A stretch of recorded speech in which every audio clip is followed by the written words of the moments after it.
अस्सलाम वालेकुम स्टूडेंट्स, आज हम 8th क्लास के उर्दू के 23rd लेक्चर का आगाज़ करेंगे सबक नंबर 6 खून का बदला से, जिसमें आज हम एक लोक कहानी पढ़ेंगे। लोक कहानी क्या होती है?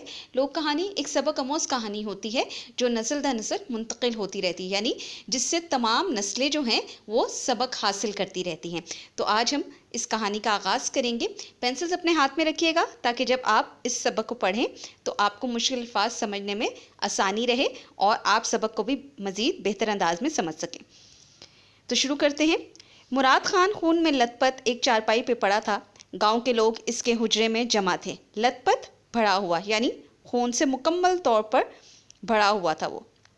गांव के लोग इसके हुजरा कहते हैं जी, कमरा, छोटा सा कमरा। इसकी बीवी और नौजवान बेटी मारे गम के निढाल हुई जा रही थी। मारे गम के, दुख के साथ। निढाल होना, नातवा होना।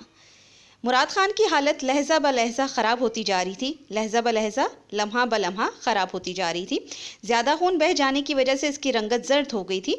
ज़्यादा खून बह जाना, ज़्यादा खून निकल जाने की वजह से रंगत, चेहरे का जो रंग था, जर्द हो रहा था यानी पीला हो रहा था। यहाँ पर एक शख्स की बात की जा रही है जिसको कत्ल करने की कोशिश की गई है और इस वक्त वो खून में नहाया हुआ है, जिसके पास उसकी बीवी और उसकी बेटी मौजूद है और मुराद खान इस वक्त बुरी हालत में चारपाई पर लेटा हुआ है। वो कुछ कहना चाहता था लेकिन नकाहत की वजह से नहीं कह सकता था, नकाहत, कमज़ोरी की वजह से। आखिर इसने बड़ी मुश्किल से हाथ उठाया। सब लोग खामोश हो गए, यानी जो जो लोग भी उसके आसपास मौजूद थे वो सब खामोश हो गए। इसकी बीवी और बेटी ने भी ज़ब्त से काम लिया, बर्दाश्त से काम लिया। सबकी तवज्जो मुराद खान की तरफ थी। कमज़ोरी इस कदर ज़्यादा थी कि मुराद खान के लिए बोलना मुश्किल हो रहा था, क्योंकि वो बहुत बुरी हालत में था तो उससे बोला नहीं जा रहा था। वो बड़ी आहिस्तगी से कह रहा था, बड़े आहिस्ता से लहजे में या बड़ी आहिस्ता सी आवाज़ में कह रहा था। दुश्मन तो अपना काम कर गया, यानी दुश्मन जो करना चाहता था वो काम अपना मुकम्मल कर गया। मेरा आखिरी वक्त आन पहुंचा है, यानी मैं मरने के करीब आ पहुंचा हूँ। इसकी बीवी और बेटी धारे मार मार कर रोने लगी। धारे मार कर रोना, बहुत शदीद रोना। मुराद खान ने इन्हें इशारे से खामोश कराया। उसने कहा, मैं दुनिया से एक हसरत लिए जा रहा हूँ। हसरत, ऐसी ख्वाहिश जो पूरी ना हो सके। काश मेरा भी कोई बेटा होता जो मेरे खून का बदला लेता तो मेरी बेचैन रूह को सुकून मिलता, लेकिन अफसोस, इसकी आंखों से आंसू बहने लगे। अब उसने कहा कि मैं दुनिया से एक ऐसी ख्वाहिश लिए जा रहा हूँ जो कभी पूरी ना हो सकी। मैं चाहता था कि मेरा भी एक बेटा होता जो मेरे खून का बदला लेता, यानी जिन लोगों ने मुझे तकलीफ़ दी है, मेरा बेटा भी बड़ा होकर उसको सबक सिखा सकता और फिर मेरी बेचैन रूह को, यानी मेरी बेकरार रूह को सुकून मिलता। लेकिन अफसोस, लेकिन दुख की बात है, इसकी आंखों से आंसू बहने लगे। मुराद खान की बेटी सिपिन गुल ये सुनकर अपने बाप के पांव से दीवानावार लिपट गई। दीवानावार, पागलों की तरह लिपट जाना, उसके इर्द गिर्द इकट्ठा हो जाना, और कहने लगी, बाबा तुम गम ना करो, बाबा तुम दुख ना करो। मैं वादा करती हूँ, अहद करती हूँ कि जब तक तुम्हारे खून का बदला ना ले लूँ, यानी जब तक उस दुश्मन को जिसने तुम्हें नुकसान पहुँचाने की कोशिश की है उसे उसके अंजाम तक ना पहुँचा दूँ, मुझ पर चैन की नींद हराम रहेगी, यानी मैं सुकून की नींद तब तक नहीं सोऊंगी जब तक तुम्हारे खून का बदला ना ले लूँ। ये बात सुनकर सबने इसकी हिम्मत की तारीफ़ की और मुराद खान भी सुकून से मर गया। यानी सब लोगों ने तारीफ़ की, शाबाशी दी कि इसने अपने बाप से वादा किया है और ये पूरा करेगी, और फिर मुराद खान दुनिया से रुखसत हो गया। दिन गुजरते गए, दिन चलते चले गए, मगर सिपन गुल अपने वादे को ना भूली, लेकिन जो अहद उसने अपने वालिद से किया था उसको ना भुलाया। वो अपने बाप के खून का बदला लेना चाहती थी, लेकिन कोशिश के बावजूद अपने बाप के कातिल का पता ना चला सकी।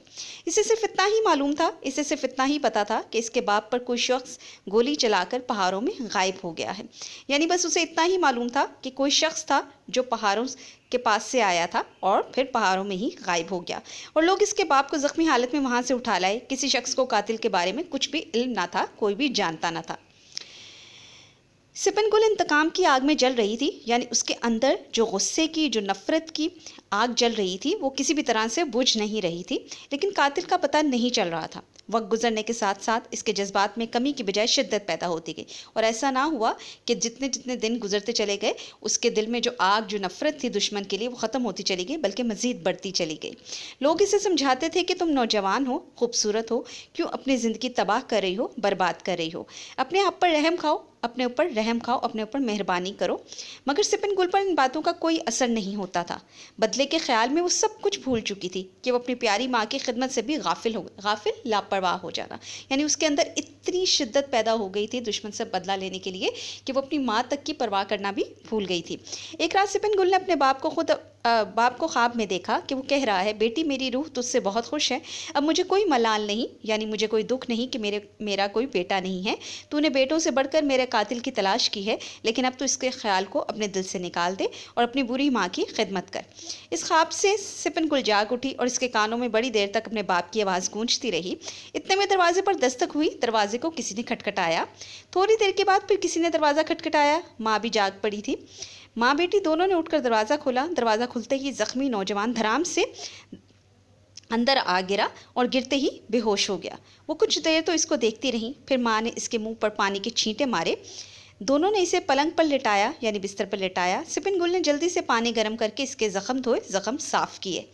کچھ دیر کے بعد اسے ہوش آ گیا۔ اس کی ماں نے نوجوان کو گرم گرم دودھ پلایا اور اسے وہ دن یاد آ گیا جب مراد خان کو اسی طرح زخمی حالت میں لایا گیا تھا۔